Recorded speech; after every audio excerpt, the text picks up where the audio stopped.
Well, Yechiel Leiter is Israel's ambassador to the United States. He joins us now from our bureau in Washington, D.C. for more on this story and for more on Israel and the Middle East. Ambassador, it's a great honor to have you with us today. Good morning, Gordon. It's great to be with you. I prefer to be in Virginia Beach, but I'll have to settle for Washington this morning. Well, maybe next time you can come down, and we'd love to host you here at Regent University to talk to the students. I think it would be a great thing. I'd love to do that. Let's talk about Hungary and the stand against the International Criminal Court. Do you think other European nations will follow suit? Well, European nations indeed, but not only. I think it's really imperative for all people bearing a good conscience, a moral conscience, to pull out of the ICC. They've become a kangaroo court and the biggest purveyors of anti-Semitism in the world. You can't put the stain of Cain on the forehead of the Prime Minister of Israel and then expect anti-Semitism not to soar around the world. And that's what's happening because of the ICC and the ICJ. We have to stop this nonsense of kangaroo courts branding Israel, an apartheid or genocide state. We have done everything in our power to limit the casualties in Gaza. The people responsible for the deaths in Gaza are the Hamas. And they're the people that we're fighting, the terrorists we're fighting. We're fighting those terrorists on behalf not only of ourselves, but on behalf of every moderate in the Middle East and, frankly, on behalf of humanity. How did the ICC get to this position? Because, I think it's lost on the world stage and in the conversation that the chief prosecutor, he's British, but his parents are from Pakistan. He's Muslim.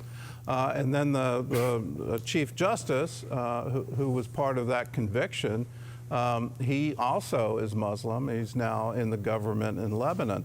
Why doesn't everybody recognize that it was rigged from the beginning? Well, it's also been released that the chief prosecutor is nothing less than a sexual predator. And it's quite possible that he tried to deflect attention from his own issues with the law and directed it towards Israel, which is a common step that anti-Semites use, deflect onto the Jews. But we won't let it stand. We're going to persevere. Hungary is the first country. I think there are going to be other countries to follow. And the President Trump has set the precedent for all of this with his executive order, actually applying sanctions to the chief prosecutor of the ICC. In a few weeks, that executive order is going to be expanded, I understand, from the White House to include anybody having dealings with the ICC, anybody in the ICC, and anybody dealing with the ICC. So I think the president has taken the lead on this. Viktor Orban of Hungary has followed through, and I think we're going to see other countries follow through as well in the next couple of days. Let's turn our attention to Gaza, the hostage negotiation, the ongoing war. What's Israel's long-term strategy? Well, first of all, we have a short-term strategy, and that's getting the hostages out. This is just a really mind-boggling situation. We're in the 21st century, and this isn't a bank robbery that's gone wrong and hostages have been taken. This is a group of terrorists supported by Iran that took hostages, keeping them underground in dungeons for the sake of exacting terror upon our civilians, releasing their prisoners who are guilty in many cases of killing innocent people. So we first have to do everything we possibly can to have our hostages released by these terrorists. We're applying maximum military pressure right now. We've supported the efforts, really the superhuman efforts of Steve Witkoff, the president's personal envoy to the Middle East, negotiating through Qatar and Egypt with the Hamas to get our hostages out. So that's primary. Long term is to ensure that Gaza will never again become a Hamastan, an Iranian base to launch missiles and carry out terror attacks against our civilians. This is a very personal story with you. You lost your son, Moshe, and it's an incredible story. I think the whole world needs to know. He had spent 15 years in Special Forces. He had witnessed what doctors were doing to save lives on a special mission, and so he decided to go into medical school. The first day of his residency was supposed to be October 8th, and October 7th obviously interfered with that, and he led the attack. He was on the front lines leading the attack, and he lost his life. And so, may his memory be a blessing. What memory do you want the world to have of your son? He was just a great human being. As you said, after spending 15 years in special ops and carrying out operations that are still classified, he was chosen to lead the division into Gaza on the first day of the war. And he said to his brother there in the picture, who was one of his soldiers, he said, listen, we may be afraid of war, but let's get in there and bring our hostages home. He was someone who loved people, loved life.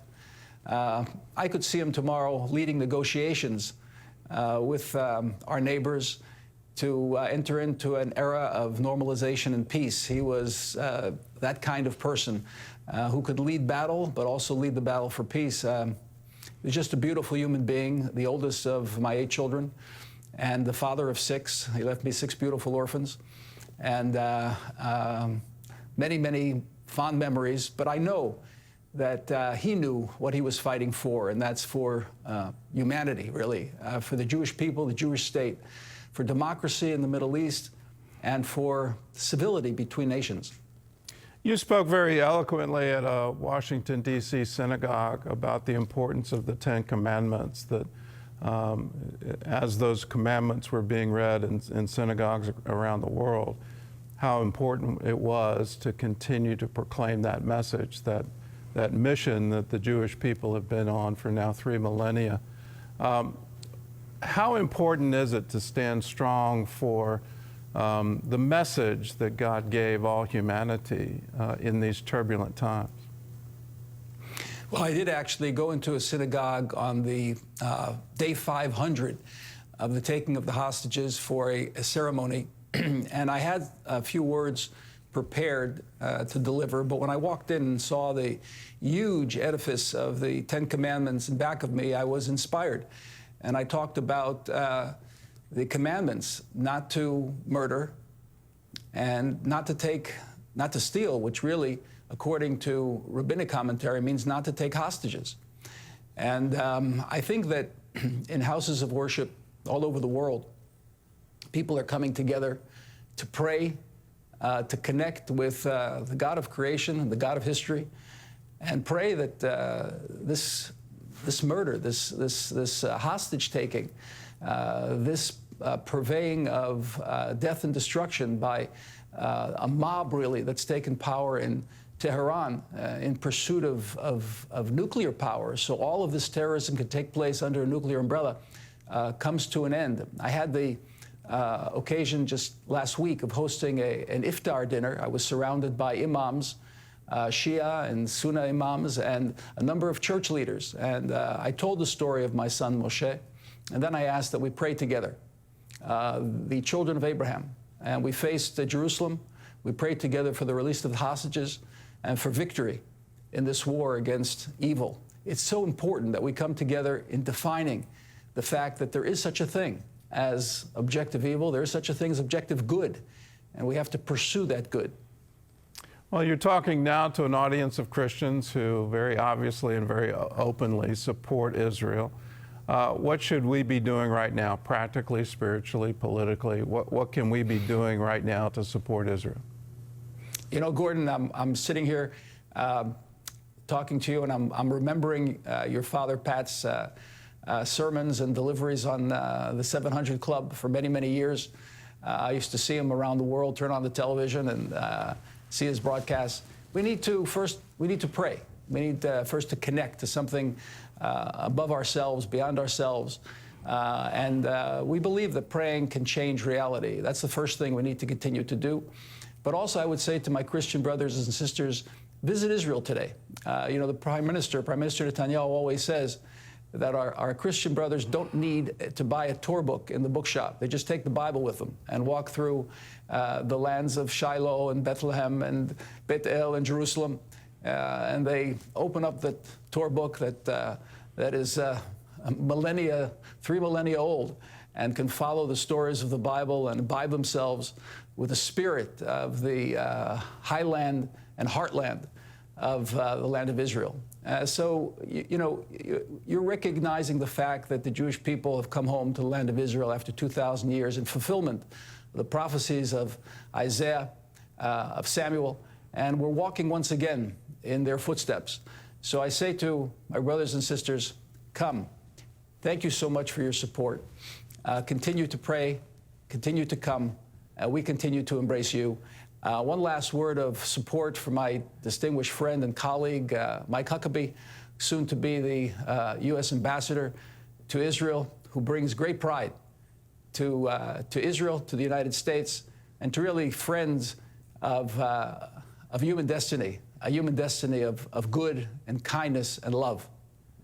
Well, it's wonderful to see the people that wrote that book, that wrote the Bible, are back in the land of the Bible.